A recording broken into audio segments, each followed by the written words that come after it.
Je, hujambo? Hiki ni kipindi cha neno na ninaamini ulishakitambua kwa kitambulisho hicho. Sasa tumsikilize mchungaji Geoffrey Wanjala Munielo ambaye atatubariki na neno la Mungu.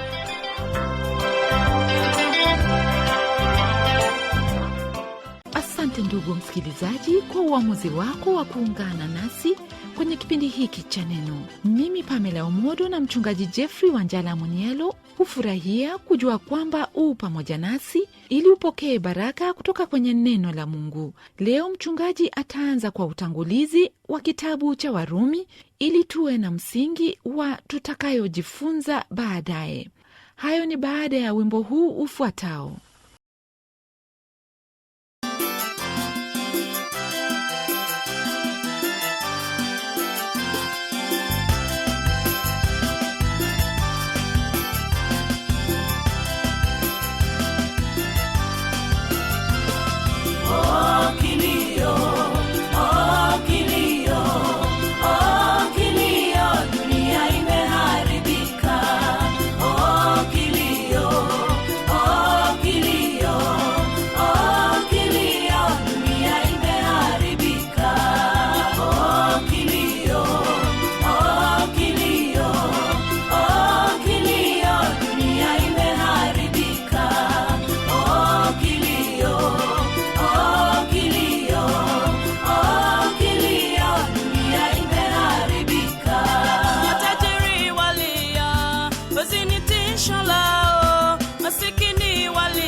Namshukuru Mungu, ndugu msikilizaji, Mungu huyo aliye Baba wa Bwana wetu Yesu Kristo, kwa fursa nyingine tena ya kuendelea kujifunza kutoka kwenye neno lake. Leo hii twaingia katika kitabu cha Warumi, na kama ilivyo desturi yetu, ni lazima kwanza kufanya msingi wa hilo tunalotarajia kujifunza, kwa hayo yanayohusu hasa kitabu hiki cha mafundisho yetu. Hilo twalitenda kwa kuwa na utangulizi huu. Napenda kusema jambo kumuhusu mtume Paulo. Katika maandiko yake twafikia njia tofauti kabisa ya ufunuo. Jinsi ilivyo, Mungu amejifunua na kuwasiliana na mwanadamu kwa njia tofauti, kama vile katika vitabu vya kwanza kwenye Biblia na sheria kwa mkono wa Musa. Pamoja na njia hizo, alitupa historia, mashairi na unabii. Halafu akatupa habari ya Yesu Kristo, ambayo ni Injili, na kumalizia nyaraka hizi ambazo Paulo aliandika nyingi yazo. Nyaraka hizi tulizo nazo, unapozisoma waona uhusiano wa upendo uliokuwa kati ya Paulo na wale walioandikiwa. Katika nyaraka hizi Bwana atunenea moja kwa moja, tena kwa njia ya binafsi sana. Kwa Paulo, Injili ni vuguvugu kuu iliyokuwapo ulimwenguni, Rumi ikiwa kitovu cha ulimwengu ambao Kristo aliufilia.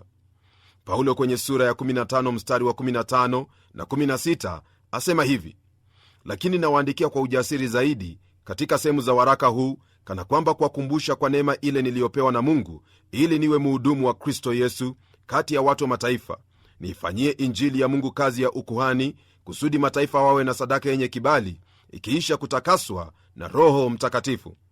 Hayo ni maandiko unayoyapata kwenye kitabu hiki cha Warumi. Katika maandiko haya Paulo aliwajulisha wapendwa hao kwamba yeye ni mtume kwa mataifa. Pia akinena habari ya Simoni Petro, amtaja kuwa mtume kwa taifa la Israeli. Kwa mfano asema hivi kwenye kitabu cha Wagalatia sura ya 2 mstari wa 8 na wa 9: maana yeye aliyemwezesha Petro kuwa mtume wa waliotahiriwa ndiye aliyeniwezesha mimi kwenda kwa mataifa, tena walipokwisha kuijua ile neema niliyopewa, Yakobo na Kefa na Yohana, wenye sifa kuwa ni nguzo, walinipa mimi na Barnaba mkono wa kuume wa shirika, ili sisi tuende kwa mataifa na wao waende kwa watu wa tohara. Rafiki yangu, naamini kwamba waona jinsi Paulo alivyokuwa mtume kwa mataifa.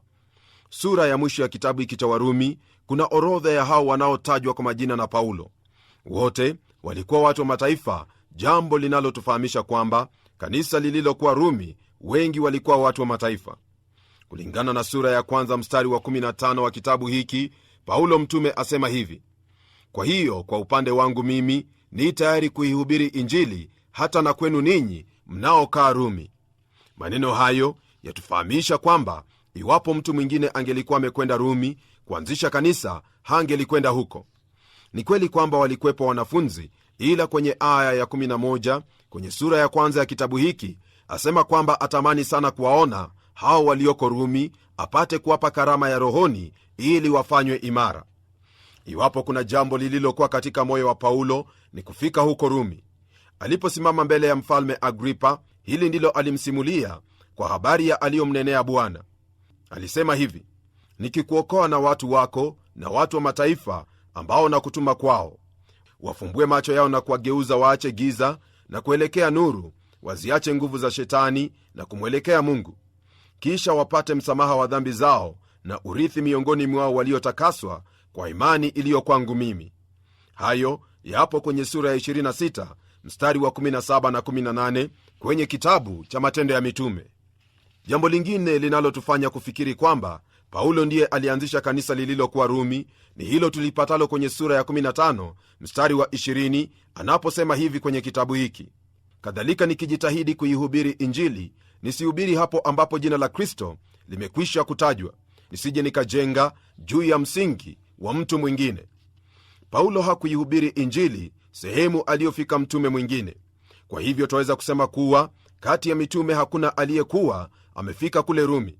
Basi hili latuelekeza kwenye swali moja, nalo ni hili: je, ni nani aliyeanzisha kanisa la Rumi? Napenda kusema kwamba Paulo ndiye alianzisha kanisa hilo. Hili nalisema kwa kuwa Rumi ulikuwa mji mkubwa sana, na Paulo hakuwa ameufikia wala mitume wengine. Twaona kwamba Paulo alipopita katika maeneo mengi ya utawala wa Kirumi, aliwahubiri watu wengi sana, ambao bila shaka kuna hao waliofanya Rumi kuwa makao yao. Mfano wa hili ni kwambialo ni lile lililoko kwenye sura ya 18 ya kitabu cha Matendo ya Mitume kwenye mstari wa 1 hadi 3. Neno la Mungu lasema hivi kwenye sehemu hiyo: baada ya mambo hayo, Paulo akatoka Athene akafika Korintho, akamwona Myahudi mmoja jina lake Akila, mzalia Ponto, naye alikuwa amekuja kutoka katika nchi ya Italia siku za karibu, pamoja na Prisila mkewe, kwa sababu Klaudio amewaamuru Wayahudi wote watoke Rumi, naye akafikilia kwao. Na kwa kuwa kazi yao ya ufundi ilikuwa moja, akakaa kwao, wakafanya kazi pamoja, kwa maana walikuwa mafundi wa kushona hema. Paulo alikutana na huyu Akila na mkewe Prisila waliotoka Rumi siku za karibuni. Hiyo ilikuwa ni kwa sababu ya chuki na ubaguzi wa mmoja aitwaye Klaudio, aliyekuwa Kaisari au mtawala wa wakati ule kwenye huo utawala wa Rumi. Hawa walikwenda Korintho, na tuona kwamba waliandamana na Paulo kule Efeso, wakawa wahuduma pamoja naye. Paulo alipoandika barua hii, tayari walikuwa wamerudi kule Rumi, naye awatumia salamu. Katika kitabu cha Matendo ya Mitume twaona habari ya hao wawili. Lakini habari gani wale wengine? Naam, Paulo aliwajua kwa hakika. Hii ina maana kwamba katika maeneo aliyoyapitia Paulo alikutana na hao wote, ndiposa awasalimia. Kwa hiyo kanisa la Rumi, mtume Paulo ndiye alianzisha kwa njia hiyo. Paulo alifahamu Rumi jinsi ilivyokuwa, licha ya kutoingia katika nyuta zake. Rumi ilikuwa kama merekebu kubwa iliyokuwa ikifanya mawimbi kwa umbali. Ushawishi wake ulikuwa kama redio ifanyavyo, ikiingia katika kila kona kwenye utawala huo. Paulo alikuwa ametembelea koloni za Rumi kama vile Thesalonike, Filipi na kadhalika. Sehemu hizo zote walizingatia sheria, desturi, mitindo na tamaduni za Kirumi. Alitembea kwenye barabara za Kirumi, akakutana na askari wa Kirumi katika njia zile, na pia kwenye masoko, na hata kulala katika jela za Kirumi. Paulo alisimama mbele ya hakimu wa Kirumi na kufurahia haki yake kama Mrumi. Kama ilivyo, Paulo alijua habari ya Rumi, ijapokuwa hakuwa amefika kule jinsi nimetajia hivi sasa. Kutoka katika kilele cha mji mkuu wa ulimwengu, Paulo ataihubiri Injili kwa ulimwengu uliopotea, nao ndio Mungu aliupenda hata akamtoa mwana wake wa pekee, ili kila amwaminie asipotee, bali awe na uzima wa milele. Rumi ilikuwa kama sumaku kubwa iliyowavuta waume kwa wake kutoka kwa maeneo yasiyojulikana katika ulimwengu wa wakati ule na kuuelekea. Mtume Paulo alipotembea katika tawala hiyo kubwa ya Kirumi, aliwaleta wengi chini ya miguu ya huyo aliyesulubiwa pale msalabani, jina lake Yesu Kristo, mwana wa Mungu aliye hai. Makanisa yalizaliwa katika miji mikuu ya utawala huo, huku wengi waliohubiriwa wakienda katika mji huo wa Rumi. Msemo ule kwamba njia zote zaelekea Rumi ilikuwa wazi kabisa miongoni mwa hao walioishi wakati huo. Wakristo walipoendelea kukutana katika mji huo, kanisa lilionekana na pia liliendelea kukua. Huenda hakuna mtu aliyeanzisha kanisa hilo, lakini hao ambao Paulo na mitume wengine waliwahubiri ndio walifika kule Rumi na kanisa hilo kuzaliwa kwa kuja pamoja kwa waumini. Katika muktasari, ni wazi kwamba Paulo ndiye aliandika kitabu hiki cha Warumi. Alitarajia kuwaona hao Warumi, ijapokuwa hakufahamu mji huo vyema.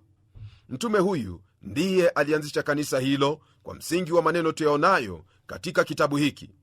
Rafiki yangu, tunapoelekea kujifunza kutoka kwenye kitabu hiki, kitabu cha ajabu, tutaona jinsi haki ya Mungu hupatikana kwetu sisi wanadamu tuliopotea, wanadamu wasio na haki hata kidogo. Ujumbe huu ndio ulio katika neno la Mungu, ila ulimwengu umekataa kuusikia wala hauuelewi.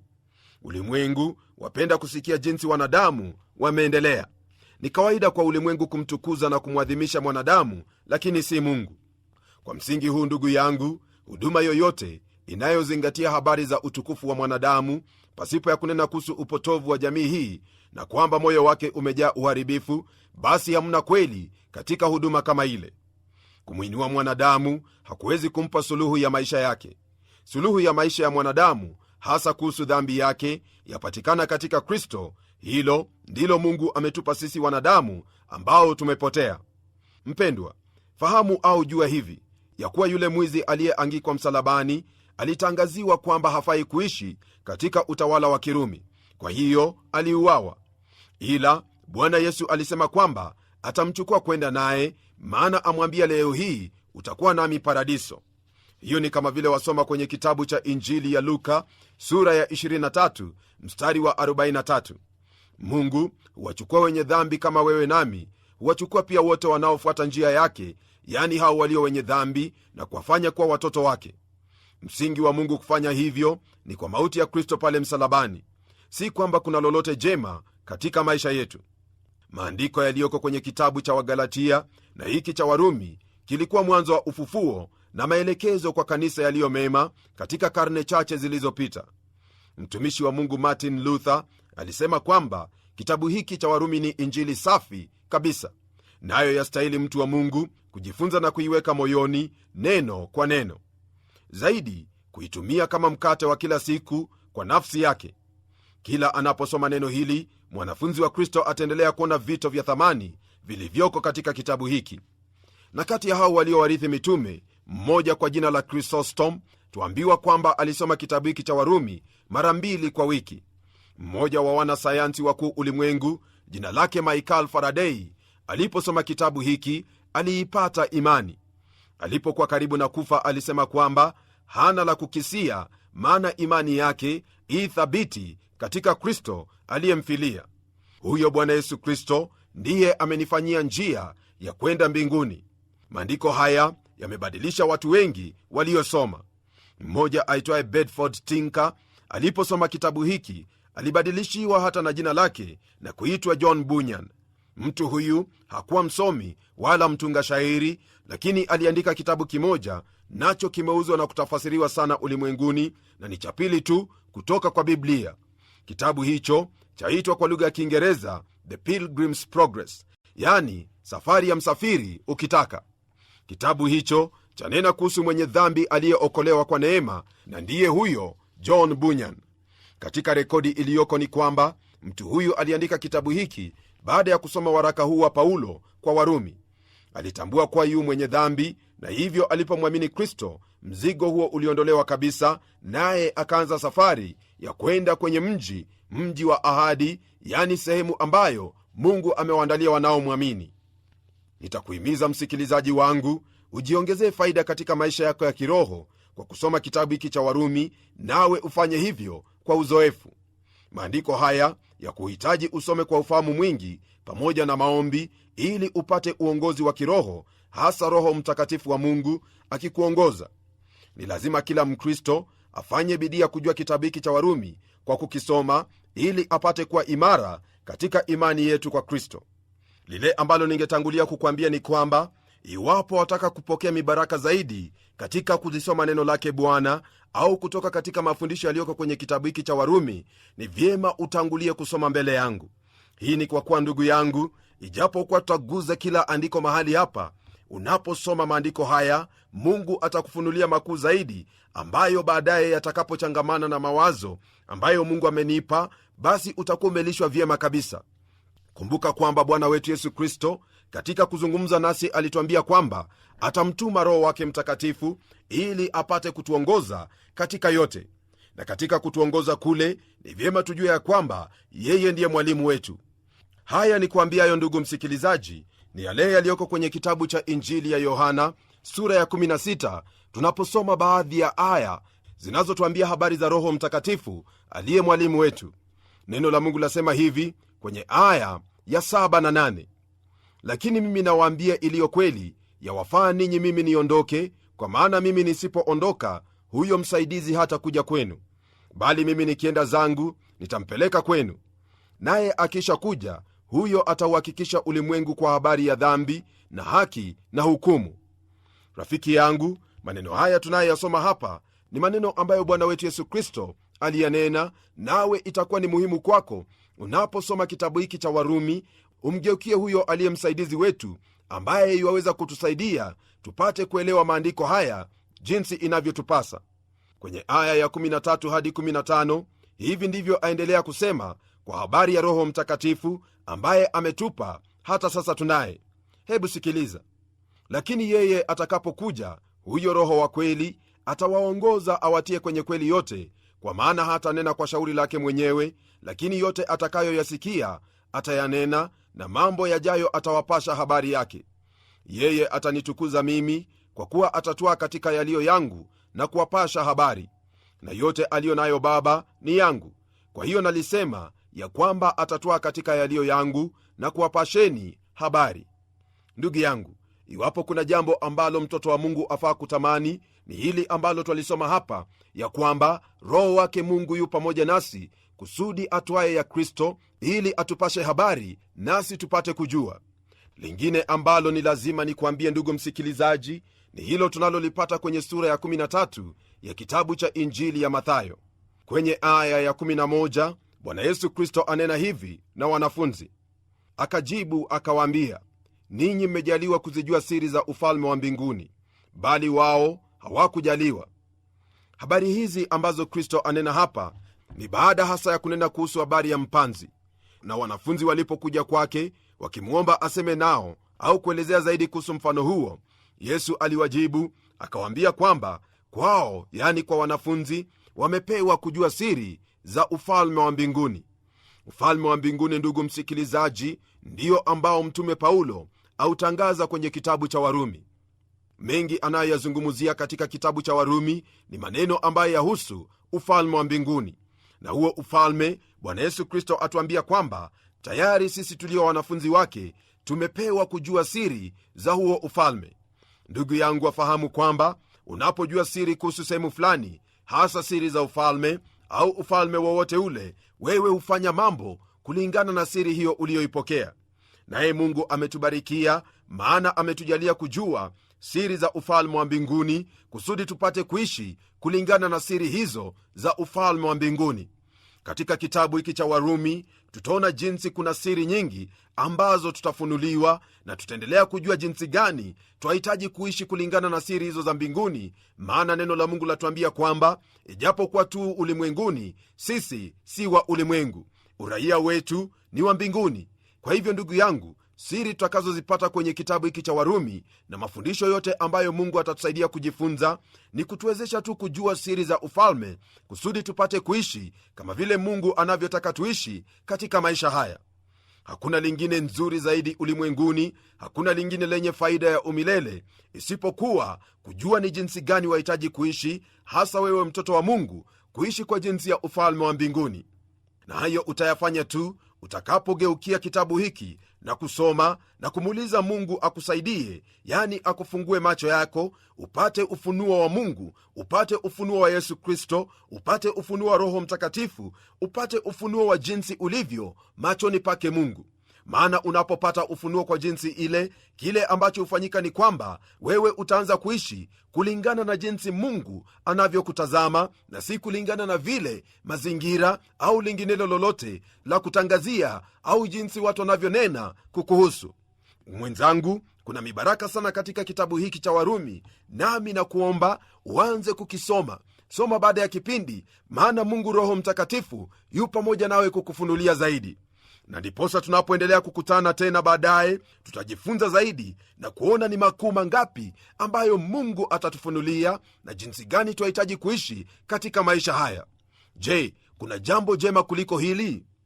Usisahau ya kwamba neno hili la Mungu ndiyo ramani yetu, ramani ya kujua jinsi tulivyokuwa na jinsi tulivyo na jinsi tutakavyokuwa.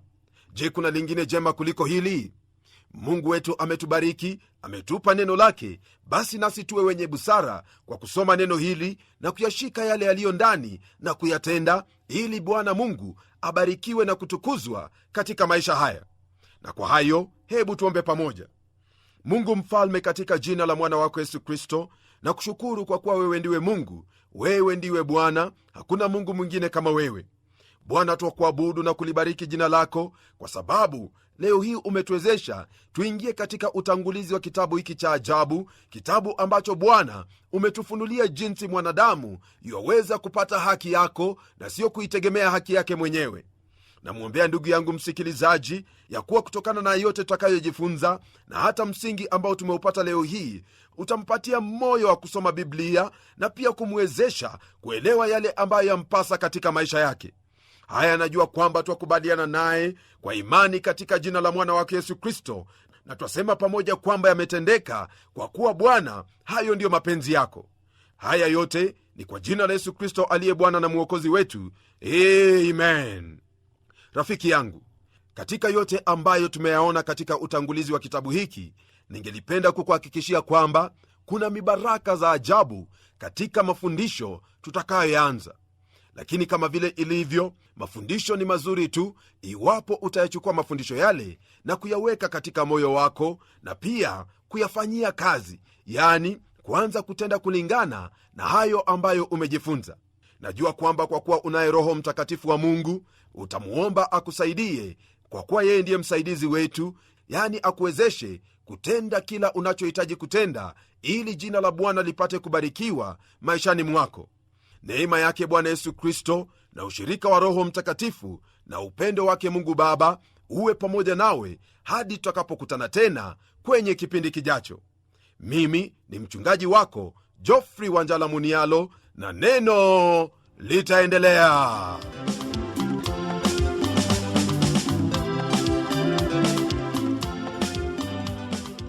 Je, utayari kwa mafundisho yajayo kutoka kwenye kitabu cha Warumi? Najua kuwa jibu lako ni ndiyo. Basi jiandae kwa kutangulia kusoma sura ya 1, maana hapo ndipo mchungaji atahudumu kwenye kipindi kijacho. Iwapo una swali au maoni kuhusu kipindi hiki, wasiliana nasi kwa kutumia anwani ifuatayo: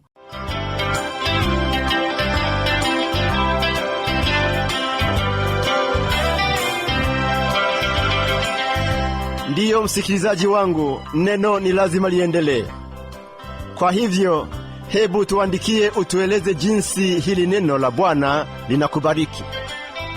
Anwani yetu ndiyo hii: Transworld Radio Burundi, Rohero, barabara la Jierer namba 27, Bujumbura, Burundi. WhatsApp, SMS na kupiga simu ni kwenye namba 71 650 650. Email twrburundi@gmail.com. YouTube, Facebook na Twitter TWR Burundi.